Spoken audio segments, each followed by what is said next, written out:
Sejam todos bem-vindos. Hoje a gente vai de penal. Vamos fazer a parte do artigo 60 em diante, que é dos critérios especiais da aplicação da pena de multa. Hoje, conforme combinado, a gente vai falar um caso dos direitos humanos, bem por cima, só para saber o que é. Já foi falado sobre o caso do advogado, que é o Carvalho. Já foi falado ontem de um outro caso. Você lembra qual é, Paulo? O de ontem foi do Hecher, caso Hecher, né? Isso, que ele garantia a liberdade de comunicação, a vida privada. E hoje a gente vai falar do caso Garibaldi. Hoje o Paulo vai falar sobre o caso Garibaldi. Garibaldi. Primeiro, bom dia, Paulo. Tudo bom? Bom dia, Marcelo. Beleza? Estamos aí, ó. Hoje eu estou uniformizado e não tem tempo ruim, não. Sexta-feira, mas a gente está firme aqui. Nós estamos prontos para a luta. E é isso aí, pessoal. Vamos com força aí, vamos com fé. Caso, a gente está comentando aqui alguns dias sobre esses casos das Cortes Internacionais de Direitos Humanos, porque sempre é cobrado de nós, nas provas aí do ENAM, principalmente, um caso, e dá para filtrar pelas alternativas quando você sabe, quando você entende o que aconteceu naquele caso. A gente já falou de alguns aqui durante a semana, como o Marcelo disse, e hoje eu vou falar um pouquinho sobre o caso do Sétimo Garibaldi. O caso do Sétimo Garibaldi aconteceu foi um julgamento na Corte Interamericana de Direitos Humanos que condenou o Brasil por violações dos direitos à proteção judicial e aos recursos judiciais. É muito isso. Vocês vão ver muitos dos casos em que o Brasil é condenado porque ele atrasou o processo, certo? Ele não deu a perfeita proteção judicial ao caso. O caso ocorreu no Paraná e envolveu o assassinato do agricultor Sétimo Garibaldi, em 1998. Em 2003, o caso foi denunciado na Corte Interamericana porque o inquérito policial foi arquivado sem fundamentação. Então, não houve, a investigação não prosseguiu, não chegou a alguma conclusão.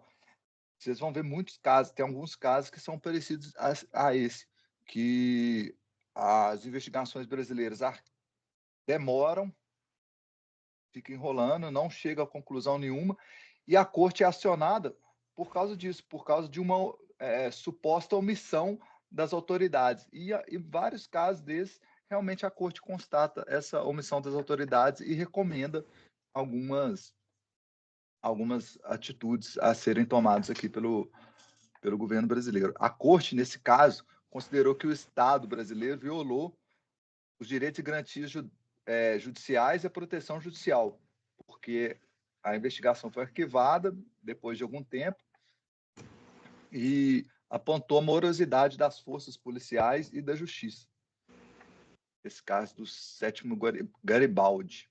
O Estado ainda foi condenado a pagar para a viúva Iracema Garibaldi uma indenização por restituição de custos e gastos, porque ela também foi atrás de procurar entender, investigar, né, ajudar as investigações particulares.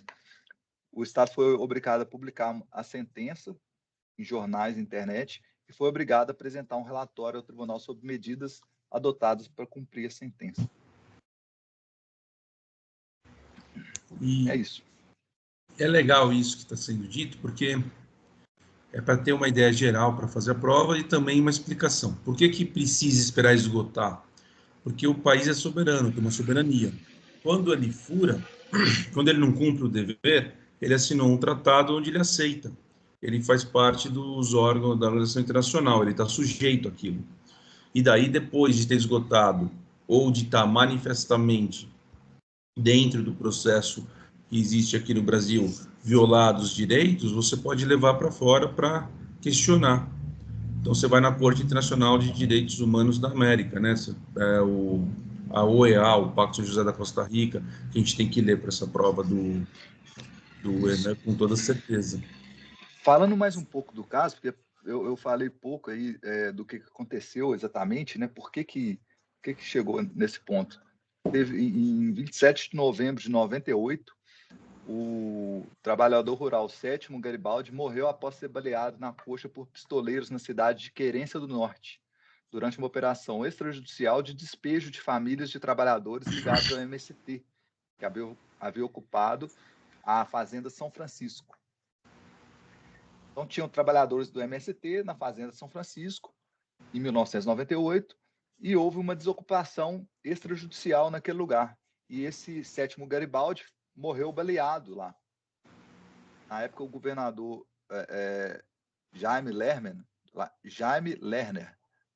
do estado do Paraná, vivia uma onda de violência no campo e tudo mais. O inquérito policial foi instaurado, mas foi sendo protelado, não chegou a conclusão nenhuma, e a família levou o caso à Corte Internacional por essa morosidade e por não ter chegado a nenhuma conclusão. E, normalmente, igual o Paulo acabou de dizer, o grande violador dos direitos humanos é o Estado, né? Por isso que existem esses órgãos internacionais que vai julgar o Estado em regra. A gente precisa ter isso em mente ao fazer a prova. Não estou discutindo se direitos humanos está certo ou errado, assim como estou discutindo se direito penal está certo ou errado. A gente quer saber a resposta da prova. Para a gente só importa isso. Obrigado aí, Paulo, pela explicação. Quem está acompanhando a gente há algum tempo já deixa o joinha. Quem não acompanha, assiste o vídeo. No final dele, deixa o like, compartilha. Faça comentários, veja se está bom, se está ruim, se querem que a gente mude alguma coisa.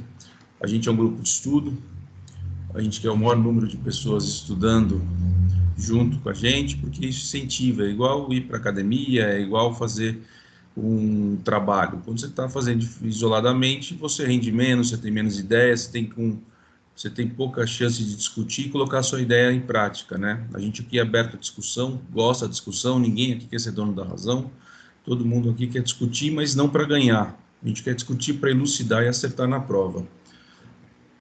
Vamos começar, então, o artigo 70. Quer deixar um outro recado qualquer, Paulo? Incentivo aí, que o Paulo, ele é muito evangélico, tão evangélico que casou com a filha do pastor, acredita? E ele lê muito a Bíblia. Isso aí nunca fui casado, estou à procura, estou solto, aí tem gente que fica aí fazendo as nossas, mas é isso aí. Ai. Pegar aqui o código penal. A gente sabe que tudo provém de Deus, e a Bíblia fala para procurar sabedoria em Deus, que a todos dá deliberadamente. Olha só que interessante. Uma coisa que Deus está com a mão aberta para dar. Onde você vai procurar? Na fonte. Esse aí, a gente sempre busca entregar nossos caminhos para Deus, para o Senhor, para, em nome do Senhor Jesus, tudo ser feito segundo a vontade dele e com as bênçãos de Deus. Marcelo, a gente vai começar no Código Penal, a gente já foi até o 72 já, né? 72? A anotação minha estava no 60. 72, então.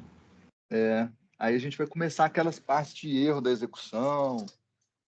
Tá, então vamos subir aqui.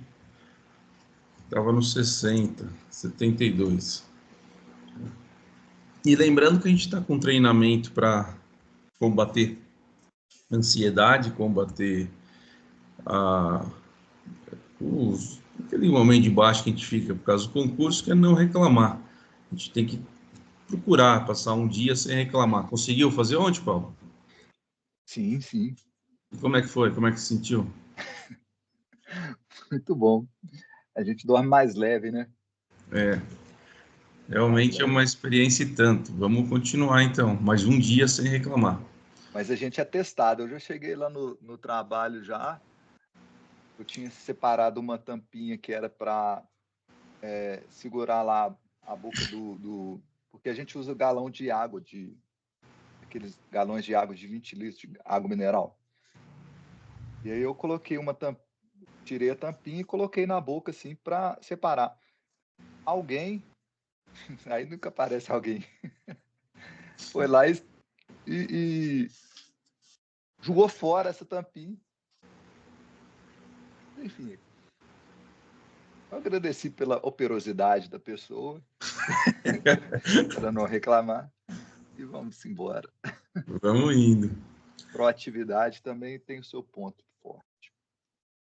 Sim, e lembrando que não reparar não é você não observar as coisas que acontecem, né? Se tem um buraco na rua, você informa quem tem que arrumar. Mas é você não deixar isso mexer dentro de você, você está sempre tranquilo, igual aconteceu com o Paulo. Alguém que é muito proativo mexeu com a tampinha da água. Mas tudo bem. Não É uma mudou, coisa simples, né? mas que testa, né? Testa, já começa com o teste. Então vamos começar. Artigo 72. No concurso de crime, as penas de multa. Marcela, 73, essa aí a gente já foi, já. Então vamos para o 73. Aqui, erro na execução. Vamos nos crimes aberrantes.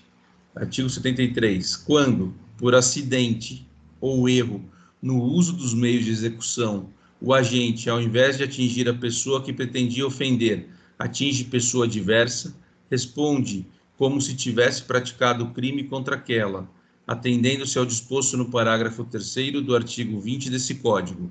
No caso de ser também atingida a pessoa que o agente pretendia ofender, aplica-se a regra do artigo 70, que é o concurso formal. Então, aqui eu tenho uma pessoa que quer acertar outra. É pessoa, né? Então, ao invés de atingir a pessoa que pretendia ofender, atinge uma pessoa diversa. Responde como se tivesse praticado o crime contra aquela. Mas vê, aqui a pessoa ela tá lá para ser ofendida. Ele só errou o meio da execução e atingiu outra. A vítima potencial está no local. E ele, por erro na execução, acertou outra. Atenção, STJ. A norma prevista no artigo 73 do Código Penal afasta a possibilidade de ser reconhecida a ocorrência de crime culposo quando decorrente de erro na execução na prática de crime doloso. Reconhecido pelo Conselho de Sentença o dolo na conduta do agente que efetua disparo de arma de fogo contra a vítima e acaba por acertar terceiro em razão de erro na execução, que tem o nome de aberractio ictus, se mostra contraditória a resposta afirmativa no sentido de que a morte do terceiro decorreu por culpa. A contradição na resposta ao quesito não sanado por ocasião da votação nos termos do artigo 490 do CPP acarreta nulidade que justifica a anulação do julgamento. Ausente, portanto, qualquer constrangimento ilegal na decisão da Corte Estadual que determinou a realização de nova sessão do Tribunal de Júri. Ocorre que o aberractio ictus com resultado duplo ou unidade complexa, de que dispõe o artigo 73, segunda parte, quando, na execução do crime de homicídio doloso, além do resultado intencional, sobrepõe outro não pretendido, decorrente de erro de pontaria, em que, além da vítima originalmente visada, outra atingido por erro na execução. Pronunciado como em curso no 121, parágrafo 2º, 1 e 4, e do artigo 121, parágrafo 2º, 4, comunado com o artigo 16.2 na forma pretendida, para a lesão corporal culposa, alvejada, além da pessoa que visava atingir vítima diversa, por imprecisão de ato executório, deve ser a ela estendida o elemento subjetivo, que é o dolo, aplicando-se a regra do concurso formal. Julgada de 2020. Atenção, existe uma diferença entre erro sobre a pessoa e erro na execução. O erro sobre a pessoa, que é o artigo 20, parágrafo 3º do Código Penal, a execução é perfeita. A vítima é mal representada pelo executor. O agente atira pensando ser o pai que entra na casa, mas constata que era seu vizinho. Ela responde pelo crime considerando-se as qualidades da vítima visada. O erro na execução, que é o aberractio ictus, a execução é imperfeita. A vítima é representada corretamente. Havendo erro na execução do crime, o agente atira contra o seu pai, mas por erro na execução acaba por matar seu vizinho. Responde pelo crime considerando as qualidades da vítima visada.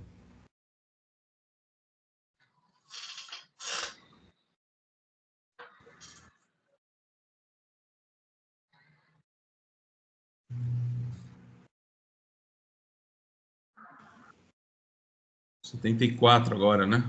Resultado diverso do pretendido. Fora dos casos do artigo anterior, quando por acidente ou erro na execução do crime sobrevém resultado diverso do pretendido, o agente responde por culpa, se o fato é previsto como crime culposo. Se ocorre também o resultado pretendido, aplica-se a regra do artigo 70, que é concurso formal. Limite da pena. O tempo de cumprimento da pena privativa de liberdade não pode ser superior a 40 anos. Antes era 30, agora subiu esse limite para 40. Parágrafo 1º. Quando a gente for condenado à pena privativa de liberdade, cuja soma seja superior a 40 anos, devem elas ser unificadas para atender o limite máximo desse artigo. Parágrafo 2º. Sobrevindo condenação por fato posterior ao início do cumprimento da pena, far-se-á nova unificação, desprezando-se para esse fim o período de pena já cumprido. Concurso de infrações. A gente vai para o artigo 76. No concurso de infrações, executar-se-á, primeiramente, a pena mais grave. Capítulo 4, da suspensão condicional da pena. Requisito da suspensão da pena. A execução da pena privativa de liberdade, não superior a 2 anos, poderá ser suspensa por 2 a 4 anos. Caso 1, o condenado não seja reincidente em crime doloso. 2. A culpabilidade, os antecedentes, a conduta social e personalidade do agente, bem como os motivos e circunstâncias, autorizem a concessão do benefício. 3. Não seja indicada ou cabível a substituição prevista no artigo 44. Ele fala que reforça o caráter subsidiário do sursi da pena, somente aplicado se não for possível converter a pena privativa de liberdade em extrativa de direitos. 4. Não tem 4, né? O parágrafo 1º. Isso. Parágrafo 1º. A condenação anterior à pena de multa não impede a concessão do benefício. Súmula 499 STF. Não obsta a concessão do sursi, condenação anterior à pena de multa. Parágrafo 2º. A execução da pena privativa de liberdade, não superior a 4 anos, poderá ser suspensa por 4 a 6 anos, desde que o condenado seja, ele tem que ser maior de 70 anos de idade, ou razões de saúde justifiquem a suspensão.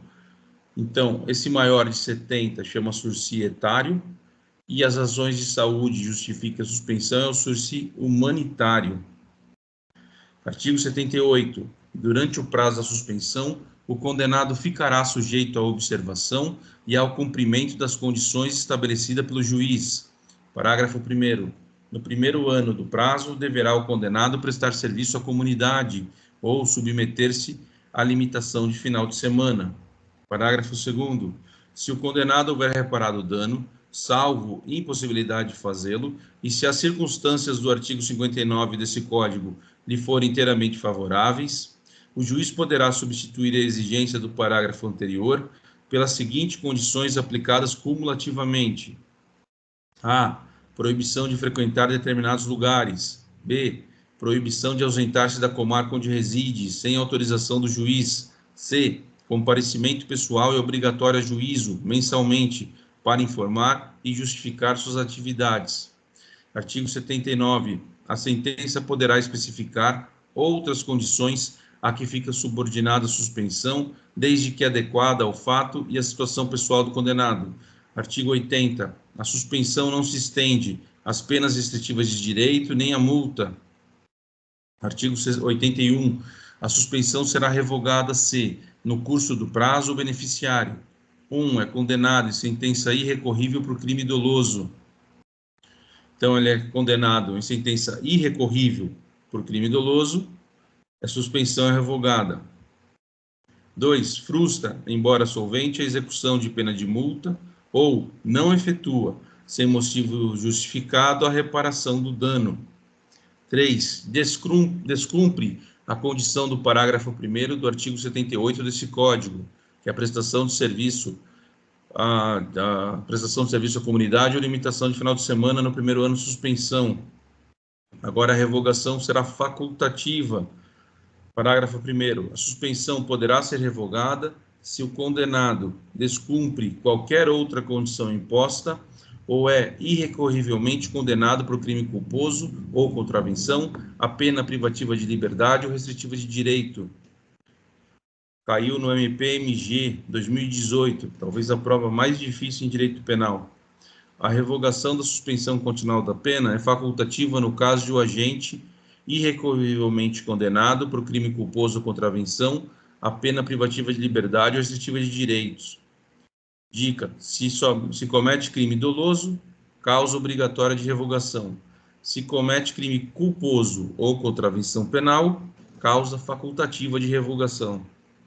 Em resumo, conforme o artigo 81 caput do Código Penal, a revogação é obrigatória no caso de condenação irrecorrível por crime doloso, de frustração do pagamento de multa ou indenização, ou descumprimento das condições do artigo 78, parágrafo 1º do Código Penal.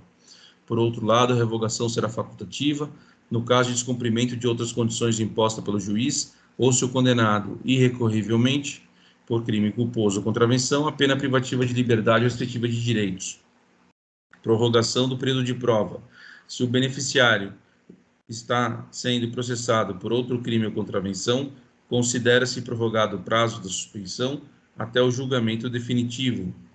Parágrafo 3º. Quando facultativa a revogação, o juiz pode, é uma faculdade, ao invés de decretá-la, prorrogar o período de prova até o máximo, se essa não foi o fixado. Cumprimento das condições, artigo 82. Expirado o prazo, sem que tenha havido revogação, considera-se extinta a pena privativa de liberdade. Capítulo 5 do livramento condicional. Requisitos do livramento condicional. Artigo 83. O juiz poderá conceder livramento condicional ao condenado, a pena privativa de liberdade igual ou superior a 2 anos, desde que 1. Cumprido mais de 1/3 da pena, se o condenado não for reincidente em crime doloso e tiver bons antecedentes. Atenção, reincidente em crime culposo, há 2 posições. Primeira, encaixa-se na regra prevista no artigo 83(1) do Código Penal. E segundo, esse tratamento não se aplica, pois um reincidente em crime culposo não pode ser considerado possuidor de bons antecedentes. Então, o primeiro requisito é cumprido mais de 1/3 da pena, se o condenado não for reincidente em crime doloso e tiver bons antecedentes. 2. Cumprido mais da metade se o condenado for reincidente em crime doloso. Para o livramento condicional, mais da metade se for reincidente em crime doloso. 3. Inciso 3. Comprovado: A. Bom comportamento durante a execução da pena. B. Não cometimento de falta grave nos últimos 12 meses. Tem uma tese 13 do Jurisprudência em Tese 146. A falta disciplinar grave impede a concessão do livramento condicional por evidenciar a ausência do requisito subjetivo relativo ao comportamento satisfatório durante o resgate da pena, nos termos do artigo 83(3) do Código Penal. C. Bom desempenho no trabalho que lhe for atribuído. E D. Aptidão para prover a própria subsistência mediante trabalho honesto. 4. Tenha reparado, salvo efetiva impossibilidade de fazê-lo, o dano causado pela infração. 5. Mais de 2/3 da pena, nos casos de condenação por crime hediondo, prática de tortura, tráfico ilícito de entorpecente, droga e afim, e tráfico de pessoas e terrorismo, se o apenado não for reincidente específico em crime dessa natureza. Então, mais de 2/3 para crime hediondo e equiparado, se o apenado não for reincidente específico. E se ele for reincidente específico, não tem liberdade condicional. Atenção, são requisitos objetivos o cumprimento de 1/3 da pena quando o sentenciado não é reincidente e o crime é comum, metade quando o sentenciado é reincidente e o crime é considerado comum, 2/3 quando o crime é considerado hediondo ou equiparado. Atenção, quando o sentenciado deixar de cumprir a condição imposta pelo juiz, ele tem a revogação do livramento condicional e a cassação dos benefícios. Atenção 2. Um dos requisitos para a concessão do benefício é ter sido imposta pena privativa de liberdade ao acusado, o que não ocorre com a aplicação da medida de segurança, que é a modalidade de absolvição imprópria. Parágrafo único. Para o condenado por crime doloso, cometido com violência ou grave ameaça à pessoa, a concessão do livramento ficará também subordinada à constatação de condições pessoais que façam presumir que o liberado não voltará a delinquir. Sob as penas. Soma das penas. Artigo 84. As penas que correspondem a infrações diversas devem somar-se para efeito de livramento. Atenção, o artigo 83 do Código Penal refere que o magistrado poderá conceder livramento condicional ao condenado à pena privativa de liberdade igual ou superior a 2 anos, é um requisito objetivo. Para atingir esse limite mínimo do artigo 84 do Código Penal, autorizou a soma das penas correspondentes às infrações penais diversas, mesmo que tenham sido aplicada em processo distinto. Artigo 85. A sentença especificará as condições a que ficará subordinada o livramento. A revogação do livramento. Revoga-se o livramento se o liberado venha a ser condenado à pena privativa de liberdade em sentença irrecorrível. Ele foi condenado à PPL, a sentença transitou em julgado, está irrecorrível, é obrigatório a revogação. 1. Por crime cometido durante a vigência do benefício. Cometeu crime durante a vigência do benefício. 2. Por crime anterior, observado o disposto no artigo 84 desse Código. Revogação facultativa. O juiz poderá também revogar o livramento se o liberado deixar de cumprir qualquer das obrigações constantes da sentença ou for irrecorrivelmente condenado por crime ou contravenção a pena que não seja privativa de liberdade. Efeitos da revogação. Artigo 88. Revogado o livramento não poderá ser novamente concedido e, salvo quando a revogação resultar de condenação por outro crime anterior àquele benefício, não se desconta na pena o tempo em que estiver solto o condenado. Extinção, artigo 89. O juiz não poderá declarar extinta a pena enquanto não passar em julgado a sentença em processo a que responde o liberado por crime cometido na vigência do livramento. Artigo 90. Se até o seu término o livramento não é revogado, considera-se extinta a pena privativa de liberdade. Súmula 617 do STJ. A ausência de suspensão ou revogação do livramento condicional antes do término do período de prova enseja a extinção da punibilidade pelo integral cumprimento da pena. Agora vamos entrar no capítulo 6, os efeitos da condenação. Tem algum apontamento, Paulo, sobre o capítulo anterior? Você tem anotado alguma coisa que acha bom destacar? Não, é ficar atento a esses requisitos aí, que são muito importantes. São critérios bem objetivos e que sempre é cobrado na prova aí. Releiam e revejam essa parte aí bastante para ficar gravado na mente, esses requisitos. E é legal também que a gente tem que se vestir igual o Paulo, já como fazendo parte da carreira que quer, né? Ó, uma Hoje camiseta. hoje é penal, tô parecendo o delegado, né? É isso aí. Ah, com camiseta do Poder Judiciário, tá bem interessante. A gente tem que se vestir assim já, como sendo o que a gente quer ser. Já até agradecendo a Deus pela posse e aprovação. Capítulo 6º, dos efeitos da condenação, efeitos genéricos e específicos. São efeitos da condenação. Atenção, os efeitos são automáticos. 1. Tornar certa a obrigação de indenizar o dano causado pelo crime. 2.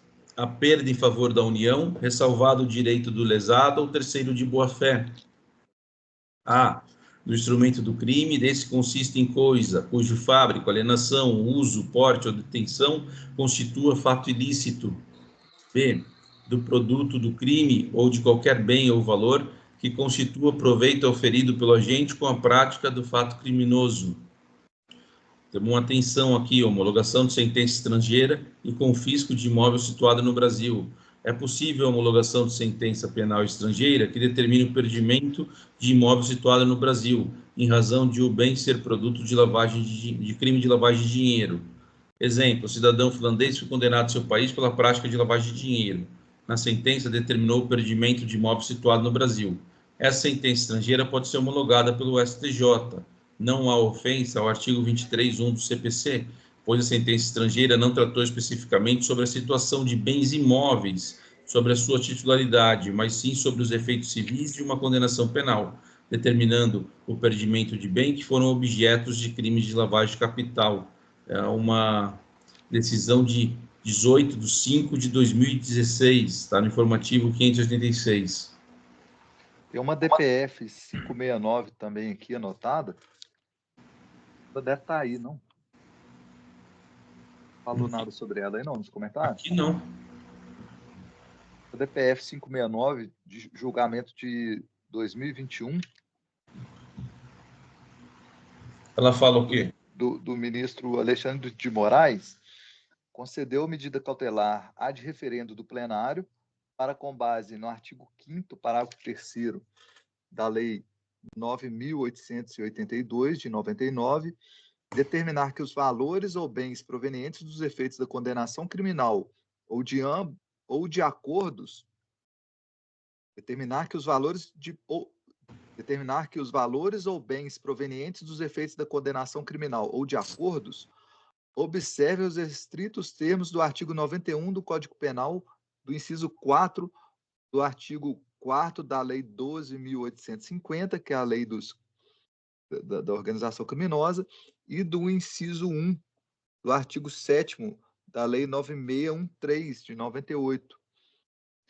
Cabendo à União a destinação de valores referentes a restituições, multas e sanções análogas decorrentes de condenações criminais, colaborações premiadas ou outros acordos realizados, desde que não haja vinculação legal expressa, ressalvado o direito das demais entidades lesadas, vedando-se que seus montantes sejam distribuídos de maneira vinculada, estabelecida ou determinada pelo Ministério Público, por termos de acordo firmado entre este e o responsável pagador, ou por determinação do órgão jurisdicional que tramitam esses procedimentos.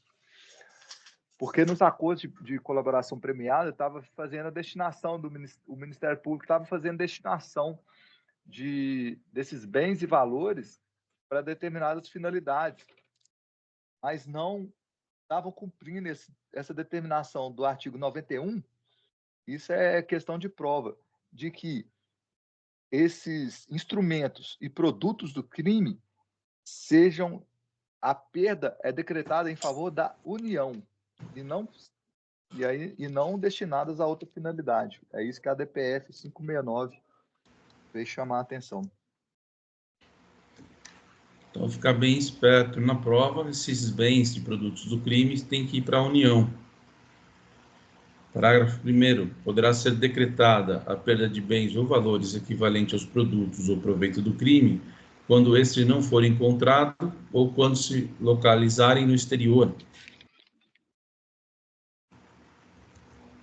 Parágrafo 2º. Na hipótese do parágrafo 1º, as medidas assecuratórias previstas na legislação processual poderão abranger bens ou valores equivalentes do investigado ou acusado para posterior decretação da perda. Artigo 91-A. Na hipótese de condenação por infração às quais a lei comina pena máxima superior a 6 anos de reclusão, pena máxima superior a 6 anos de reclusão, poderá ser decretada a perda, como produto ou proveito do crime, dos bens correspondente à diferença entre o valor do patrimônio do condenado e aquele que seja compatível com o seu rendimento lícito. Atenção, a Lei 13.964, de 19, inseriu o artigo 91-A do Código Penal, prevendo uma nova hipótese de perdimento de bens. Assim é calculado quanto aquele condenado deveria ter de patrimônio com base em seu rendimento lícito e quanto ele tem de fato. A lei presume que os valores que ele possui a mais são produtos ou proveito de crimes, e por essa razão o juiz fica autorizado a decretar o perdimento dessa diferença. Exemplo, com base no rendimento lícito do réu, era para ele ter 100 mil de patrimônio. A despeito disso, foram encontrados bens em seu nome ou em poder avaliados em 500 mil.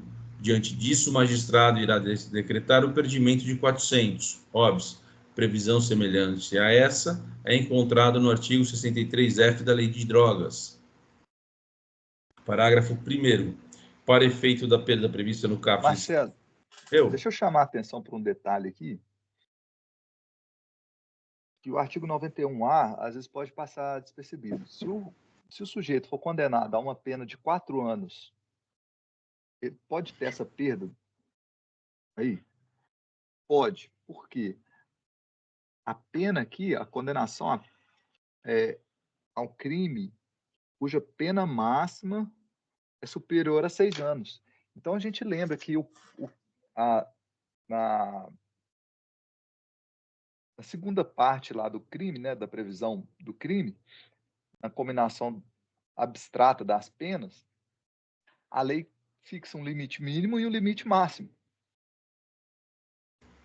E aqui ele fala sobre o limite máximo, superior a 6 anos. Muitas vezes, o limite mínimo, com certeza, o limite mínimo vai ser inferior a 6 anos. Então, pode ser 4, pode ser 3, certo? Então, a pena, se o sujeito... Mas aí vamos supor um crime aqui que varia de 3 a 8 anos de reclusão. E ele pegou 4 anos, a pena um pouquinho acima do mínimo legal. A prova vai trazer uma questão dessa, porque ele não precisa ter uma pena superior a 6 anos. Ele tem que ser condenado num crime cuja pena máxima seja superior a 6 anos. Só para chamar a atenção desse detalhe. Sim, isso é importante mesmo. Não é a máxima combinada, não é a máxima combinada concretamente, mas a máxima combinada abstratamente. A gente pode ficar na cabeça essa pena máxima superior a 6, mas é abstrata, né? O que ele está querendo colocar aqui é a gravidade do crime. Ele está falando com a pena máxima do crime superior a 6 anos tem uma gravidade maior que permitiria isso. Normalmente, e isso também entra uma outra questão, que é que normalmente a gente utiliza a pena mínima para ver qual que é a gravidade do crime. Veja, até 2 anos é Lei 9.099, pequenas causas, né? Normalmente você vai ver o sursi, ele também usa a pena mínima. E a gente utiliza a gravidade, se ela é leve, média ou não, através da pena mínima. Aqui ele inverteu essa lógica. O sursi, desculpa, eu falei sursi, mas tem 2 sursi, o penal e o processual. Eu estou falando do sursi processual, que está na Lei 9.099. Lá ele fala que a suspensão condicional do processo se dá quando a pena, acho que a pena mínima não for superior a 1 ano, não é isso? Se puder confirmar depois. Qual que é? Como é que é? O sursi processual, ele exige uma pena mínima não superior a 1 ano, não é isso? É artigo 89 da Lei 9.099. Pena mínima não superior a 9.099. Eu falei 1 ano, mas talvez seja isso, mas é isso mesmo. Daí você tem a suspensão condicional do processo, você não chega nem a ter a sentença. E normalmente eles utilizam a pena mínima. Agora, o que o Paulo está falando é interessante, e tem razão de alertar isso, é a pena em abstrato, é aquela de 1 a 7 anos. Então, nesse caso, estaria dentro do artigo 91A, mesmo ele tendo a pena concretamente em 2, 3, não importa. Porque o que ele está colocando aqui é a pena em abstrato. E aqui a gente vê que ele inverte toda a lógica do código, que ele vê. Ele sempre colocou com base na pena mínima para dizer se a pena é leve, média ou grave. Aqui ele está utilizando o critério da pena máxima. E é pena para o suspensão condicional do processo, é o artigo 89 da Lei 9.099, que é nos crimes em que a pena mínima combinada for igual ou inferior a 1 ano. Daí, nesse caso, quando você tem a pena mínima igual ou inferior a 1 ano, o processo fica suspenso de 2 a 4. Nesses casos, o crime teria uma gravidade média, que eles falam. Agora, a Lei 9.089, para você ter a competência dela, e no caso, para você conseguir aqui a perda do patrimônio, utiliza a pena máxima combinada em abstrato.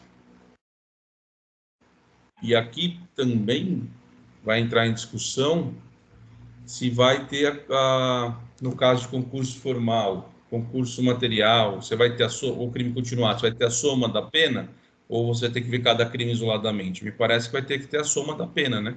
Se a soma da pena for superior a 6, você pode ter a perda do produto ou proveito do crime.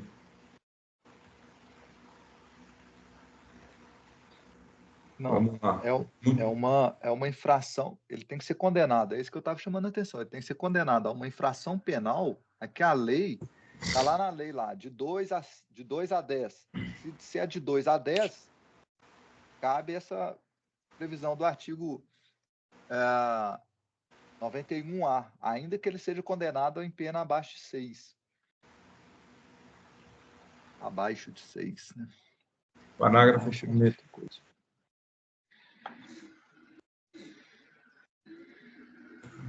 Vamos voltar aqui ao 91A. Na hipótese de condenação por infração às quais a lei comine pena máxima superior a 6 anos de reclusão, então não entra, pelo que eu estou vendo aqui, aquilo que eu acabei de dizer, que é o concurso formal, material, porque ele utiliza a pena máxima do crime isolado, né? Não é a condenação.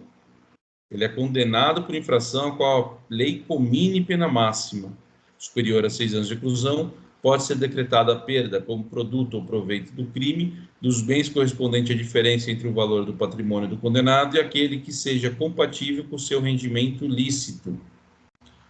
Parágrafo 1º.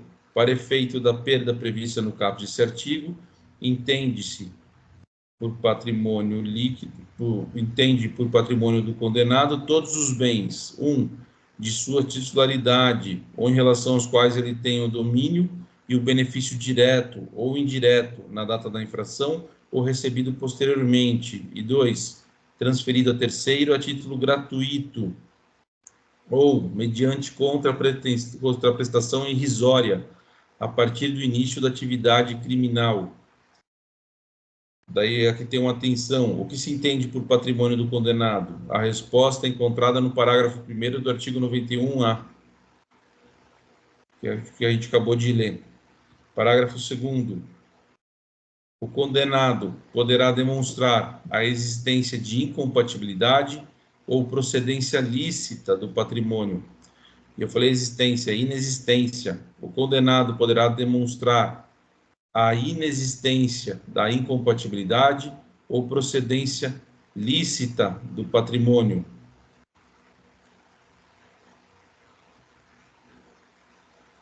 Parágrafo 3º. A perda prevista nesse artigo deverá ser requerida expressamente pelo Ministério Público por ocasião do oferecimento da denúncia com indicação da diferença apurada. Atenção, dizer o direito. MP deverá requerer e demonstrar na denúncia A perda prevista nesse artigo deverá ser requerida expressamente pelo Ministério Público, por ocasião do oferecimento da denúncia, com indicação da diferença apurada.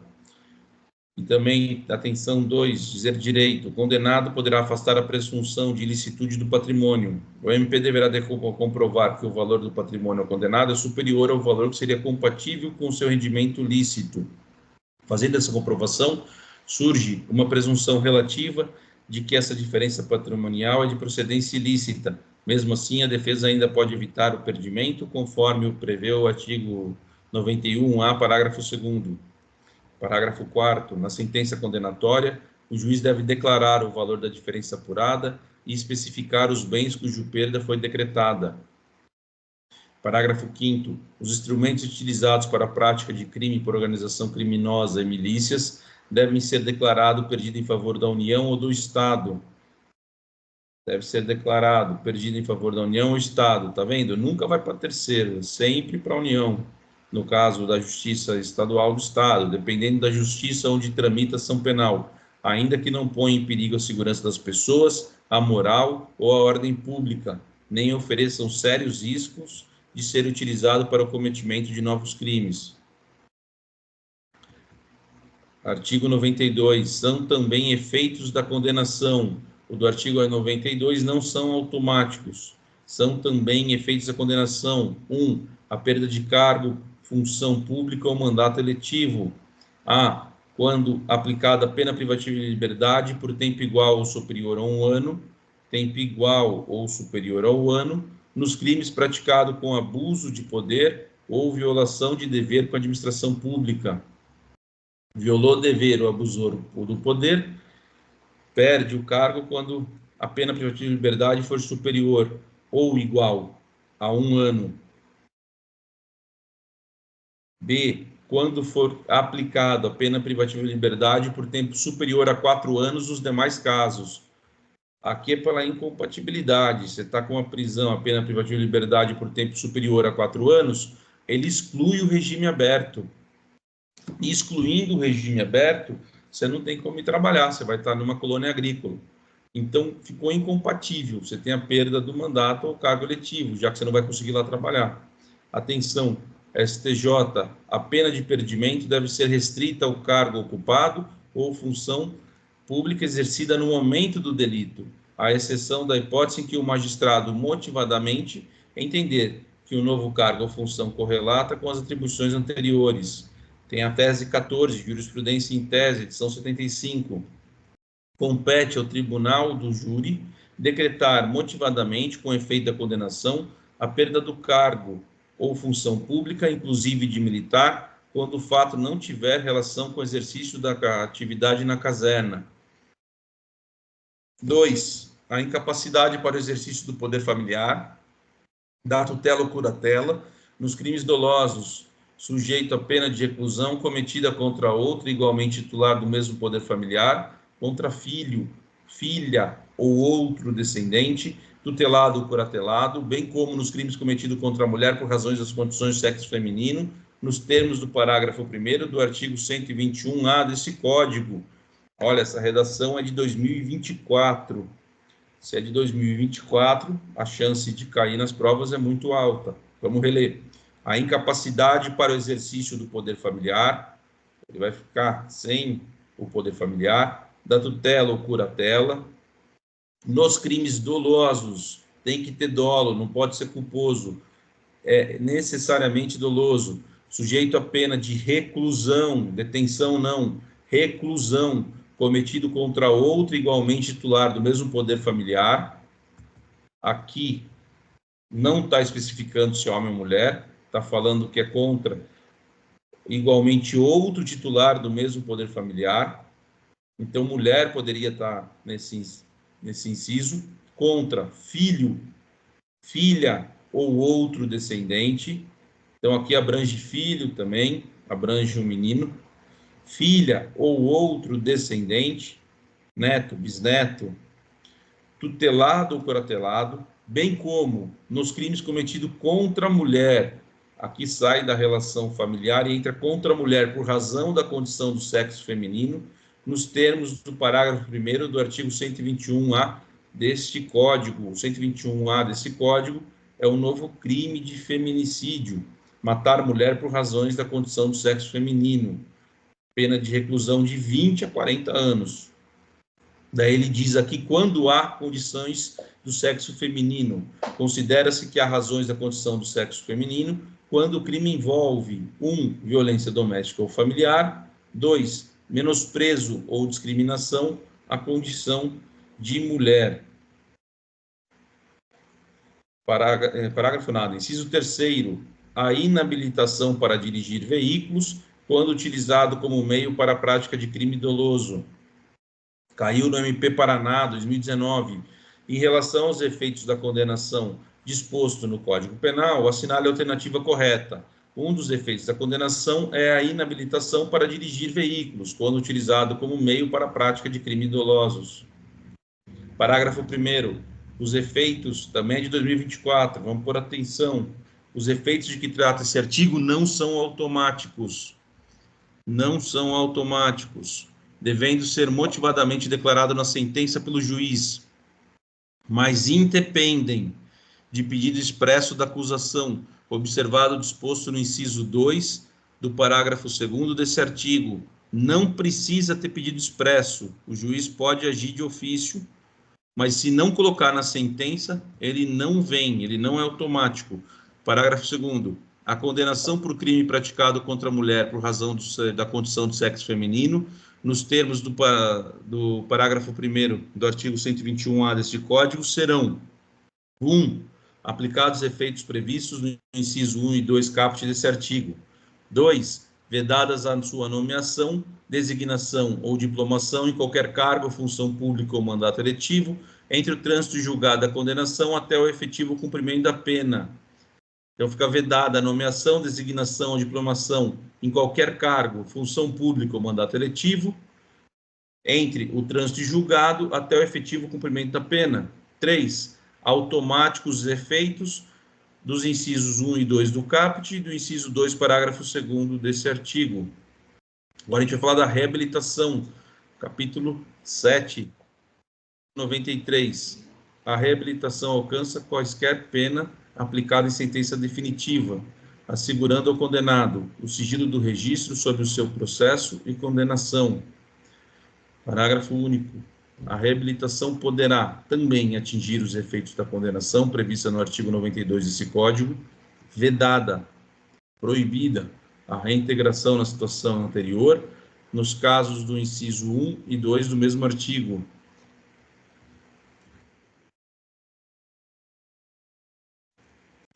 Artigo 94.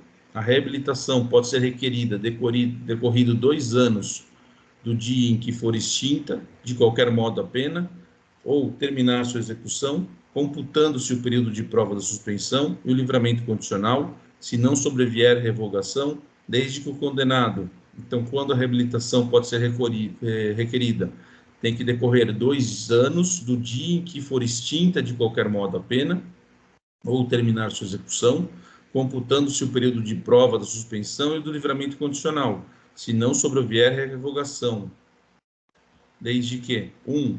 Tenha tido domicílio no país no prazo acima referido. 2.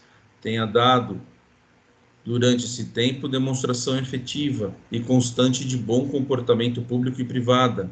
3. Tenha ressarcido o dano causado pelo crime ou demonstre absoluta impossibilidade de fazer, até o dia do pedido, ou exiba documento que comprova a renúncia da vítima ou novação da dívida. Parágrafo único. Negada a reabilitação, poderá ser requerida a qualquer tempo, desde que o pedido seja instruído com novos elementos comprobatórios dos requisitos necessários. Artigo 95. A reabilitação será revogada de ofício ou a requerimento do MP, se o reabilitado for condenado como reincidente por decisão definitiva, a pena que não seja de multa. Título 6 das medidas de segurança. Algum comentário, Paulo? Olha só que interessante. É uma coisa que sempre me vem à dúvida, mas na prática eu já vivi isso. Trabalhei por 14 anos numa vara criminal, numa comarca onde que tinha separado a vara da execução a pena e a vara da condenação. A minha vara era a vara da condenação, a vara criminal. E a competência para julgar o pedido de reabilitação é da vara da condenação e não da vara da execução. Isso é prática, né? Sem prática você não consegue saber. E isso também é uma boa pergunta. Competência para julgar esse pedido de reabilitação, a reabilitação tem que ser pedida lá no juízo da condenação mesmo. Agora a gente vai entrar no título 6 das medidas de segurança. Espécie de medida de segurança. As medidas de segurança são internação em hospital de custódia e tratamento psiquiátrico ou a falta em outro estabelecimento adequado. 2. Sujeição a tratamento ambulatorial. Parágrafo único. Extinta a punibilidade, não se impõe medida de segurança nem subsuste a que tenha sido imposta. Então, extinta a punibilidade, ou seja, teve uma causa de extinção da punibilidade, não se impõe medida de segurança nem subsiste a que tenha sido imposta. Lembrando que, pelo critério analítico de crime, crime é, em regra, a gente usa a teoria tripartida, crime é fautotípico, antijurídico e culpável. A punibilidade seria numa teoria quatripartida, que além de culpável tem que ser punível. Então ele está falando que se por algum caso não puder ser, não for punível o crime cometido com a medida de segurança, ela não vai ser imposta. A gente não está falando aqui nem de fato típico, nem de jurídico, nem culpabilidade. A gente está falando de punibilidade. É outra situação além do crime. A não ser que seja uma teoria quatripartida. Imposição da medida de segurança para o inimputável. Se o agente for inimputável, o juiz determinará sua internação. Se, todavia, o fato previsto como crime for punível como detenção, poderá o juiz submetê-lo a tratamento ambulatorial. Isso mudou. Teve uma jurisprudência do Supremo Tribunal Federal que ele falou que o juiz vai determinar conforme a periculosidade do agente e não vai mais ser obrigatório seguir. Se o fato for punível como detenção, você vai colocar no tratamento ambulatorial. Se for punido com reclusão, vai para a internação. Mudou. Você vai ver outro parâmetro. Você vai ver o parâmetro se o cidadão ele é ou não perigoso, a periculosidade. Então, tem aqui também uma atenção falando, na aplicação do artigo 97, não deve ser considerada a natureza da pena privativa de liberdade aplicável, mas sim a periculosidade do agente, que é o que eu acabei de dizer. É um julgamento que teve no Supremo. Cabendo ao julgador a faculdade de optar pelo tratamento que melhor se adapte ao inimputável. Isso porque a medida de segurança ela não é pena, é tratamento curativo, né? Segundo o artigo 97 do Código Penal, se o agente for inimputável, o juiz determinará sua internação. Se, todavia, o fato previsto como crime for punível por detenção, poderá o juiz submetê-lo a tratamento ambulatorial. Assim, se fosse adotada a redação literal do artigo 97, teríamos o seguinte cenário: se o agente praticou o fato punível com reclusão, obrigatoriamente tem a medida de internação. Por outro lado, se o agente praticou o fato punível com detenção, o juiz, com base na periculosidade do agente, pode submetê-lo à medida de internação ou tratamento ambulatorial. O STJ, contudo, abrandou regra legal e construiu a tese, eu falei STF, STJ, de que o artigo 97 do Código Penal não deve ser aplicado de forma isolada, devendo analisar também qual é a medida de segurança que melhor se ajuste à natureza do tratamento que necessita o inimputável. Em outras palavras, o STJ afirmou o seguinte: mesmo que o inimputável tenha praticado um fato previsto como crime punível com reclusão, ainda assim será possível submetê-lo a tratamento ambulatorial, não precisando ser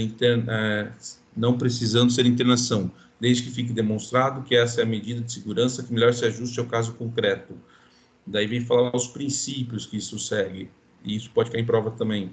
À luz dos princípios de adequação, da razoabilidade e da proporcionalidade, na fixação da espécie de medida de segurança a ser aplicado, não deve ser considerada a natureza da pena privativa de liberdade aplicada, mas sim a periculosidade do agente, também do julgador, a faculdade de optar pelo tratamento que melhor se adapte ao inimputável. A decisão é de 27/11/19, informativo 662. Prazo, parágrafo 1º. A internação ou tratamento ambulatorial será por tempo indeterminado, perdurando, enquanto não for averiguada, mediante perícia médica, a cessação de periculosidade.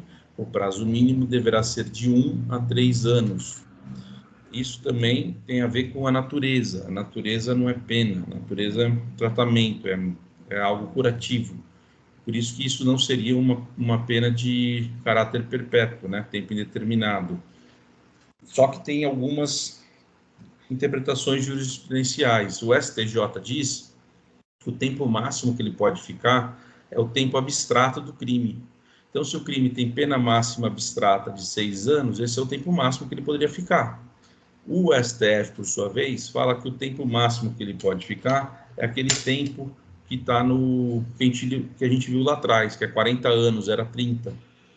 É o tempo máximo de prisão que o Código Penal concede no Brasil. Então, eles fazem uma interpretação lógica sistêmica, né, com o próprio Código ou com a própria legislação. Aqui, ó, saiu uma tabela do que está falando. Atenção, STF. A pergunta que surge, então, é a seguinte: qual é o prazo máximo de duração da internação da segurança? A posição do STF, 40 anos. O STF possui julgado afirmando que a medida de segurança deve observar um prazo máximo de 40 anos, fazendo analogia ao artigo 475 do Código Penal, e considerando que a Constituição Federal veda as penas de caráter perpétuo. Lembrando que, para o Código Penal, não é pena. Para o Código Penal, é medida curativa, é tratamento. Posição do STJ, máximo da pena abstratamente combinado ao delito praticado. Súmula 527, o tempo de duração da medida de segurança não deve ultrapassar o limite máximo da pena abstratamente combinado ao delito praticado. Perícia médica. A perícia médica realizar-se-á ao termo do prazo mínimo fixado e deverá ser repetida de ano em ano, ou qualquer tempo, se determinar o juiz de execução. Então, a perícia médica realizará ao término do prazo mínimo fixado. Vai ter um prazo mínimo fixado para essa perícia médica. E deve ser repetida de ano em ano ou a qualquer tempo, se determinar o juiz de execução. Desinternação ou liberdade condicional. A desinternação ou a liberação será sempre condicional. Ela é sempre condicional, devendo ser restabelecida a situação anterior se o agente, antes do decurso de um ano, pratica fato indicativo da persistência de sua periculosidade. Parágrafo 4º. Em qualquer fase do tratamento ambulatorial, poderá o juiz determinar a internação do agente se essa providência for necessária para fins curativos. Então, qualquer fase do tratamento ambulatorial, poderá o juiz determinar a internação do agente se essa providência for necessária para fins curativos. Substituição da pena por medida de segurança para o semi-imputável, na hipótese do parágrafo único do artigo 26 desse Código, e, necessitando o condenado de tratamento curativo, a pena privativa de liberdade pode ser substituída pela internação ou tratamento ambulatorial pelo prazo mínimo de 1 a 3 anos, nos termos do artigo anterior e respectivo parágrafo 1º e 4º. Aqui tem um negócio interessante que ele explica, eu vou ler porque é bacana, o sistema vicariante ou do duplo tribinário. O que é o sistema vicariante e duplo binário? O sistema vicariante é que eu tenho que aplicar ou a pena ou a medida de segurança. Eu não posso aplicar as duas. O duplo binário é que eu posso aplicar as duas, é 2 trilhos. Eu tenho a possibilidade de aplicar a pena e a medida de segurança. O Brasil adota o sistema vicariante. Então, vou dar uma lida rápida aqui. No sistema do duplo binário, o réu, após cumprir a pena pela prática de um crime, era submetido a uma perícia. E se ainda fosse considerado perigoso, deveria cumprir medida de segurança de internação.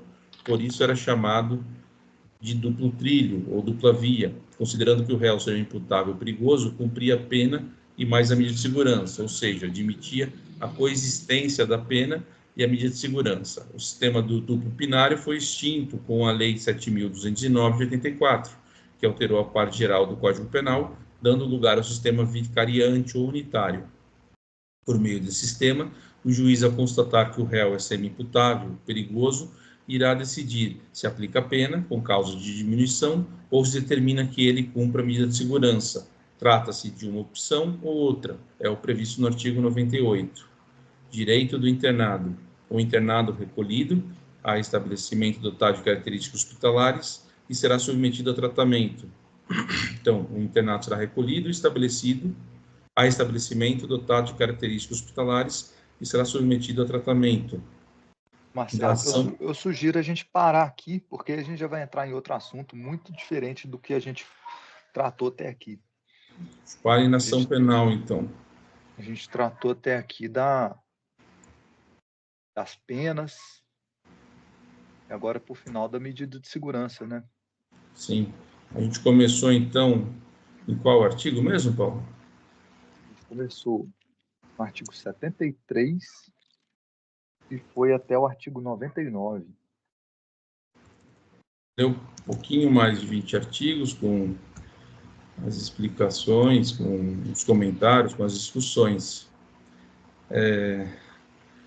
Acho que rendeu bem. Se tem mais algum comentário a falar, alguma coisa a ver?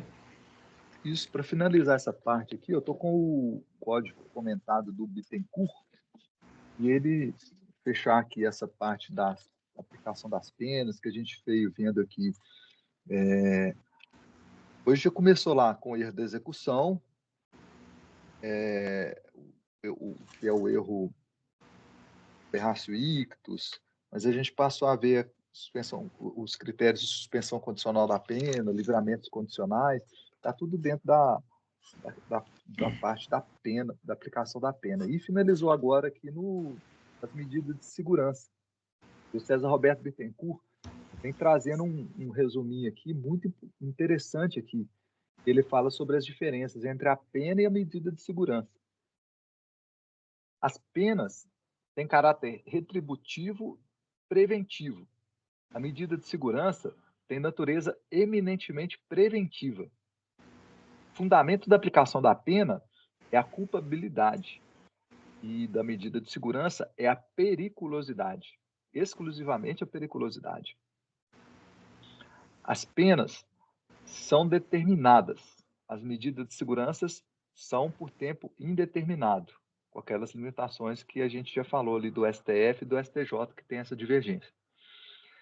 As medidas de segurança só findam quando cessar a periculosidade do agente. Então, ele vai fazendo exames para avaliar, para que o perito dê lá um laudo sobre a periculosidade do agente.